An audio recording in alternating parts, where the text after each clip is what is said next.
நண்பர்களுக்கு வணக்கம். தினம் ஒரு தாவரத்தில் இன்று மொரிங்கா ஓலிஃப்ளோரா ட்ரம்ஸ்டிக் ட்ரீன்னு சொல்லக்கூடிய முருங்கை மரத்தை பற்றி பார்க்க போகிறோம். நண்பர்களே, நீங்கள் பார்த்துக்கிட்டு இருக்கிறது முருங்கை மரம். முருங்கை மரன்றது எல்லாருக்கும் தெரிஞ்சது. முருங்கைக்காய் நாம் அனைவரும் சாப்பிடக்கூடிய காய்களில் இன்றியமையாதது. அதே மாதிரி முருங்கைக்கீரை அதிக அளவில் எல்லாம் பயன்படுத்துகிறாங்க. இந்த முருங்கை மரத்தில் முருங்கைக்கீரை, முருங்கைக்காய், முருங்கையோட பூ, முருங்கையோட பிசின், அது மட்டும் இல்லாமல் முருங்கை பட்டை, அனைத்துலேயும் மருத்துவ குணங்கள் அதிகமாக இருக்குது. இந்த முருங்கை மரத்தோட இலையை அரைச்சி சாறு எடுத்து ஒரு கரண்டி வரைக்கும் சாறு எடுத்து சிறிது உப்பு போட்டு காலை மாலைன்னு குடிச்சிட்டு வர்றதுனால நுரையீரலில் தங்கியுள்ள சளியை கரைச்சி வெளியேற்றக்கூடியது.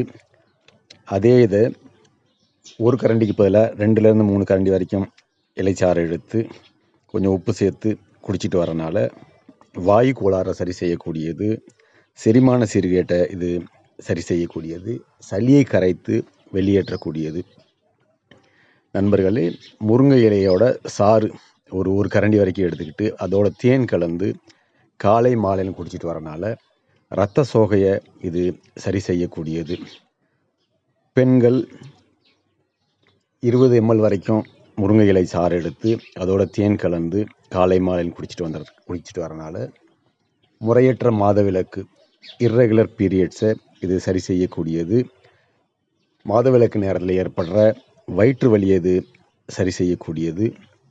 குழந்தைகளுக்கு இந்த முருங்கை இலையை சாறு எடுத்து அதோட கொஞ்சம் ஏலக்காய் தூள், கொஞ்சம் சர்க்கரை சேர்த்து பால் கலந்து கொடுத்துட்டு வரனால அவங்களோட உடல் வளர்ச்சி அதிகமாகும். செரிமான சீர்கேட்டை இது சரி செய்யக்கூடியது.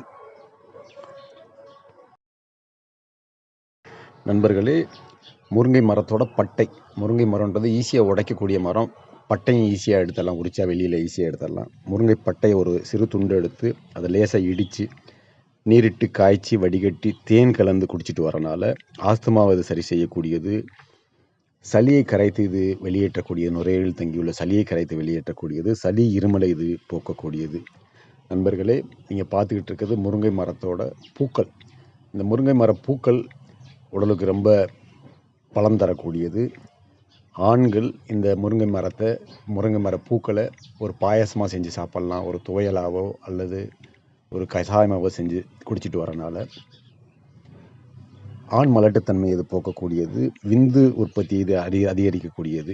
ஒரு பாயாசமாக செய்கிறதுக்கு பாலோட இந்த முருங்கை பூக்களை சேர்த்து காய்ச்சி அதோட ஏலக்காய், இனிப்பு சேர்த்து குடிச்சிட்டு வரனால ரொம்ப சுவையாகவும் இருக்கும். ஆண் மலட்டுத்தன்மையும் இது போக்கக்கூடியது. சிறு குழந்தைகளுக்கு இந்த பாயசத்தை ஃப்ரிட்ஜில் வச்சுருந்துட்டு கொடுத்தீங்கன்னா அது ஒரு ஐஸ்கிரீம் மாதிரி இருக்கும். நண்பர்களே, ஒரு சட்டியில் கொஞ்சம் நெய் விட்டு அதோட விதையில்லாத பிஞ்சு முருங்கைக்காய் அதை எடுத்து சிறு துண்டுகளாக நறுக்கி போட்டு அதை நல்லா வதக்கி அதோட உப்பு, மிளகு தூள் சேர்த்து காய்ச்சி அதை வடிகட்டாமல் அப்படியே சாப்பிடுவதனால ஆண்களுக்கு ஆண் மலட்டுத்தன்மை இது போக்கக்கூடியது.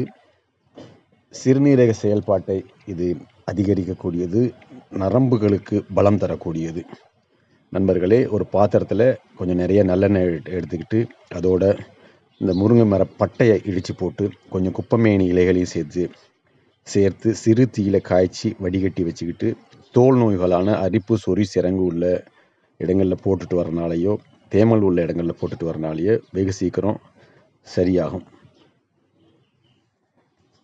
நண்பர்களே, பெண்கள் இந்த முருங்கை மரத்தோட பூக்களை பாசிப்பருப்பு சேர்த்து வேக வச்சு சாப்பிட்டுட்டு வரனால இளம் தாய்மார்களுக்கு பால் சுரப்பு அதிகரிக்கும். அது மட்டும் இல்லாமல் இந்த பூவை ஏதாவது ஒரு வகையில் உடம்புக்கு எடுத்துக்கிறதுனால எலும்புகளை பலப்படுத்தக்கூடியது, நரம்புகளை பலப்படுத்தக்கூடியது. நண்பர்களே, நீங்கள் பார்க்குறது மொரிங்கா ஓலிஃப்ளோரான்னு சொல்லக்கூடிய முருங்கை மரம். இந்த முருங்கை மரத்தில் ஒரு கம் மாதிரி ஒரு பிசின் இருக்கும். அந்த பிசினை எடுத்து ஒரு சிறு நெல்லிக்காய் அளவு எடுத்துக்கிட்டு இரவு நேரங்களில் அதை நீரில் ஊற வச்சு காலையில் பால் சேர்த்து குடிச்சிட்டு வரனாலையும் ஆண் மலட்டுத்தன்மை இது போக்கக்கூடியது, விந்து உற்பத்தி அதிகரிக்கக்கூடியது, நிறைய நேரம் கணனி மாதிரி இடங்களில் வேலை செய்கிறவங்களுக்கு உடல் சூடு அதிகமாகும். அந்த உடல் சூட்டை இது குறைக்கக்கூடியது. நண்பர்களே, இந்த முருங்கை மரத்தோட இலை பட்டை ரெண்டையும் எடுத்துக்கிட்டு நீரிட்டு அதோட மிளகு சீரகம் பூண்டு இட்டு காய்ச்சி காலை மாலைன்னு குடிச்சிட்டு வரனால, இப்படி ஒரு 2-3 நாள் குடிச்சிட்டு வரனால வைரஸ் காய்ச்சலை இது சரி செய்யக்கூடியது. விட்டு விட்டு வர்ற காய்ச்சலை இது சரி செய்யக்கூடியது. நண்பர்களே, முருங்கை மரத்தோட காய்கள் பார்த்துருப்பீங்க. அந்த காய்களுக்குள்ள முருங்கை விதை இருக்கும். அந்த விதையிலையும் மருத்துவ குணங்கள் இருக்குது. அந்த விதையை தண்ணீரில் போட்டு வைக்கிறதுனால தண்ணீரை சுத்தப்படுத்துறதுக்காண்டி உபயோகப்படுத்தப்படுகிறது. இந்த முருங்கை மரத்தோட விதை பொடியோட மூக்கிரட்டை செடி பற்றி இதுக்கு முன்னாடி நம்ம பார்த்துருக்கோம். அதே மாதிரி சிறுநெறிஞ்சல் செடியை பற்றி பார்த்துருக்கோம். மூக்கிரட்டை, சிறுநெறிஞ்சல், அதோட கருஞ்சீரகம் சம அளவு இந்த முருங்கை விதைகளை சேர்த்து நீரிட்டு காய்ச்சி வடிகட்டி குடிச்சிட்டு வரனால சிறுநீரக கோளாறு இது சரி செய்யக்கூடியது. உடலில் தேங்கியுள்ள அதிக யூரியாவை இது வெளியேற்றக்கூடியது. நண்பர்களே, ஒரு பாத்திரத்தில் கொஞ்சம் நல்லெண்ணெய் விட்டு அதோட கொஞ்சம் பூண்டு, வெங்காயம், மிளகுத்தூள், உப்பு சேர்த்து அதோட பிஞ்சு முருங்கைக்காயை, விதை இல்லாத முருங்கைக்காயை சிறு சிறு துண்டுகளாக நறுக்கி போட்டு வதக்கி அதை அப்படியே சாப்பிட்டுட்டு வரனால, வடிகாட்டாமல் சாப்பிட்டுட்டு வரனால மூட்டு வலியை இது சரி செய்யக்கூடியது. எலும்பு காய்ச்சல்னு சொல்லுவாங்க. அந்த எலும்பு காய்ச்சலை இது சரி செய்யக்கூடியது. எலும்புகளுக்கு பலம் தரக்கூடியது. நண்பர்களே, முருங்கை இலை சாறு ஒரு ஸ்பூன் எடுத்துக்கிட்டு அதோட சம அளவு எலுமிச்சம் சாறு கலந்து கொஞ்சம் மிளகுத்தூள் உப்பு சேர்த்து குடிச்சிட்டு வரனால ஈரல் சம்பந்தப்பட்ட அனைத்து நோய்களையும் இது சரி செய்யக்கூடியது. பசியை இது தூண்டக்கூடியது. இது ஒரு பித்த சமனி ஆகும். நண்பர்களே, முருங்கை மரத்தோட பட்டையை அரைச்சி சாறு எடுத்து அதோட மிளகு சீரகம் விட்டு குடிச்சிட்டு வரனால ஃபிக்ஸ்ன்னு சொல்லக்கூடிய வலிப்பு நோய்களை இது சரி செய்யக்கூடியது. நண்பர்களே, நிறைய பேருக்கு காது வலி ஏற்படும். அப்போதைக்கு என்ன செய்யறதுன்னு தெரியாமல் இருப்பாங்க. அப்போ இந்த முருங்கை மரத்தோட ரெசின்னு சொல்லுவாங்க. இந்த கம் மாதிரி இருக்கும். அந்த பிசினை நல்லெண்ணெய் விட்டு லேசாக பொடித்து சிறு தீயில் அதை காய்ச்சி வச்சுக்கிட்டு அந்த எண்ணெயை ஒரு சொட்டு காதில் விடுறனால காது வலி சரியாகும். காதை சுற்றி வீக்கிறது, அந்த வீக்கமும் சரியாகும். நண்பர்களே, முருங்கை மரத்தோட முருங்கை காயோட விதை, அந்த விதை பார்த்துருப்பீங்க. அந்த விதை ஒவ்வொரு சமயம் நிறைய காய்கள் மரத்தில் காய்க்கிறனால, இல்லைன்னா காய் முத்தி போகிறனால நம்ம தூக்கி போட்டுருவோம்.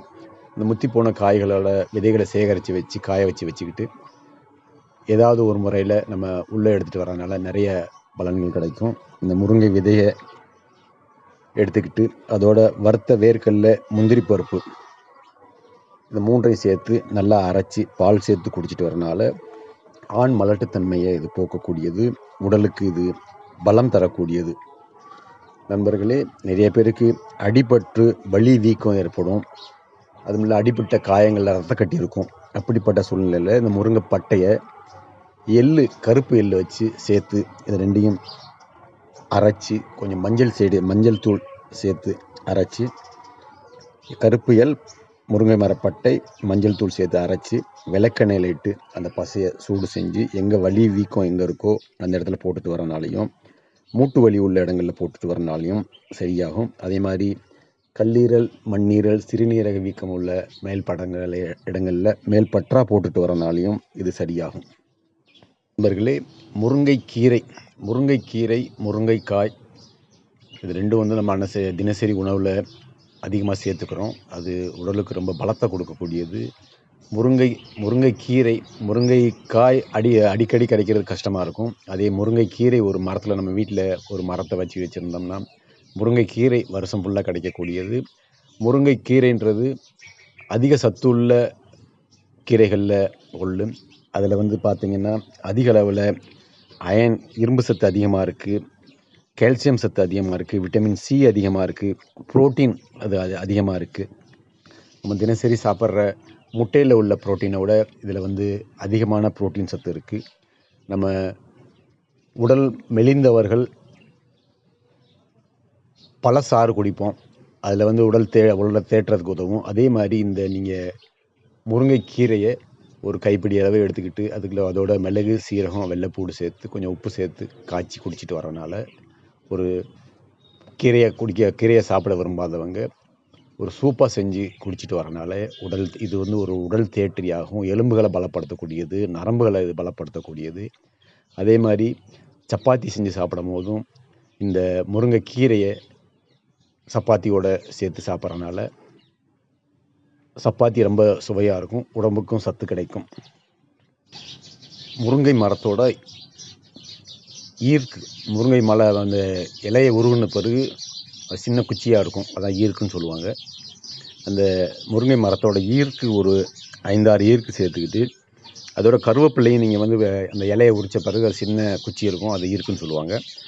அதே மாதிரி முருங்கையோட ஈர்க்கு, கருவேப்பிள்ளை, வேப்ப மரத்தோட ஈர்க்கு, அதோட நெல்லிக்காயோட ஈர்க்கு, நெல்லி மரத்தோட ஈர்க்கு, அந்த 4 மரத்தோட சிறு குச்சிகள் அப்படின்னு வச்சுக்கோங்க. அந்த சிறு குச்சிகளை 5 எடுத்துக்கிட்டு அது லேசாக இடித்து அதோட நீர் சேர்த்து கொஞ்சம் சுக்கு பொடி, கொஞ்சம் மிளகு பொடி, கொஞ்சம் இந்து உப்பு சேர்த்து காலை மாலைன்னு குடிச்சிட்டு வரனால பசியின்மையை சரி செய்யக்கூடியது, சுவையின்மையை சரி செய்யக்கூடியது, வாந்தி, குமட்டல், மயக்கத்தை இது சரி செய்யக்கூடியது, உடலில் தேங்கியுள்ள வாத நீர்களை இது வெளியேற்றக்கூடியது, மூட்டு வலியை இது குறைக்கக்கூடியது. நண்பர்களே, நிறைய பேருக்கு நரம்பு சுற்றி இருக்கும், வெரிகோஸ் வெயின் வந்திருக்கும். அந்த வெரிகோஸ் வெயினில் வலி அதிகமாக இருக்கும். அப்படிப்பட்ட சூழ்நிலையில் அது மட்டும் இல்லாமல் மூட்டு வலி, ரத்தக்கட்டு உள்ள இடங்களில் இந்த முருங்கைப்பட்டையோட கருப்பு எள் இருந்தால் நல்லது. கருப்பு எள்ளோட சேர்த்து நல்லா அரைச்சி, சம அளவு எடுத்து நல்லா அரைச்சி ஒரு பசையாக்கி அதோட கொஞ்சம் மஞ்சள் தூள் சேர்த்து ஒரு பேஸ்ட் மாதிரி ஆக்கிக்கிட்டு அதோட கொஞ்சம் விளக்கெண்ணெயை விட்டு சிறு தீயில லேசாக சூடு பண்ணி அந்த லேசான சூட்டோட வெரிகோஸ் வெயின் வலி உள்ள இடங்களில் போடுறனாலேயோ, மூட்டு வலி, ரத்தக்கட்டு உள்ள இடங்களில் போடுறனாலேயோ வெகு சீக்கிரம் சரியாகும்.